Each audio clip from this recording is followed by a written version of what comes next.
Hi everyone, welcome back to another one of my videos. So I just got back home from the truck, and I had a little problem with my dash cam, meaning that it stopped working. So I'm gonna try to show you what happened and how to fix it in case this happens to you too, because with these things, usually what happens to one piece, it will happen to most of them. So let me switch the camera and I will show you something. Okay, so this is the Claoner charger, and what happened is that it stopped charging the camera. Now I have here another charger which is really similar, well, basically identical in design. The difference is that this one has the LED on the bottom instead of having it on the side. And the output on this one is only 750 milliamps and the Claoner has 1500 milliamps. So I needed to repair this one.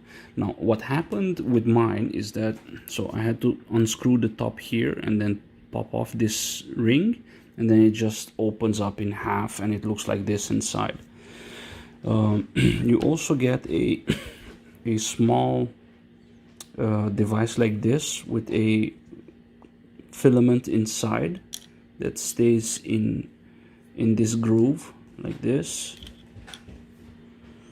So what happened with it is that this spring here on this model is it has a little plastic thingy that blocks it from going down, and the two metal prongs on the side they meet at the bottom.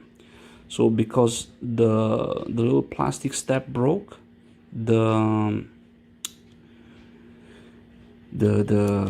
spring went down, touched the metal prongs and shorted out, and also burned my filament here.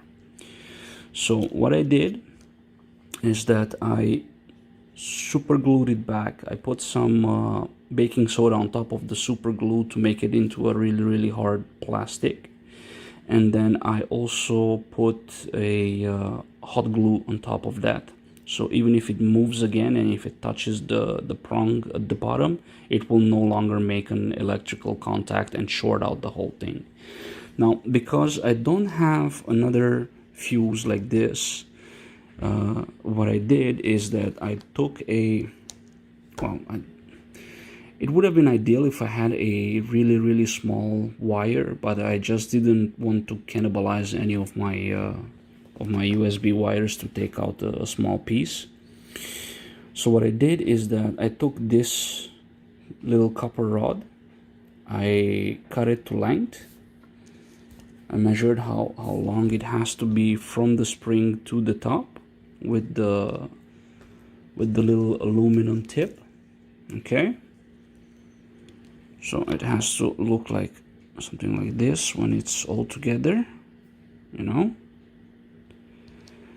I bent this inwards so that it doesn't go through the spring but it presses on it, and then this part here touches the metal cap, and then I put everything back together, screwed it in, and right now my my transformer works. Let me show it to you. Just gonna plug it in.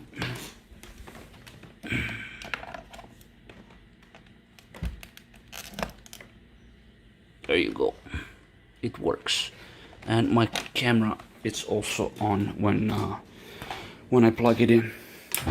Now the reason I went through all this trouble to repair this thing is because I tried a regular USB cable on the camera, you know, USB to, this one's micro, now it has to go to mini USB. Okay, I tried a regular USB to mini USB, but the camera kept turning off. So there's also some sort of signal that is going from the transformer, either a signal, either the USB plug in my truck is not capable of giving enough power to my camera to stay on. So what I did I just told you, I took everything apart. I saw where the problem is. I corrected it. Fortunately, nothing was burned inside, and I was able to put it all together. So I'm gonna put this one back together again, and yeah, that's pretty much it for this one. Thank you very much for watching, and remember to like, share, and subscribe to keep the internet alive. And because it's April 2nd, 2020, stay safe, stay inside, help flatten the curve. Have a great day, guys.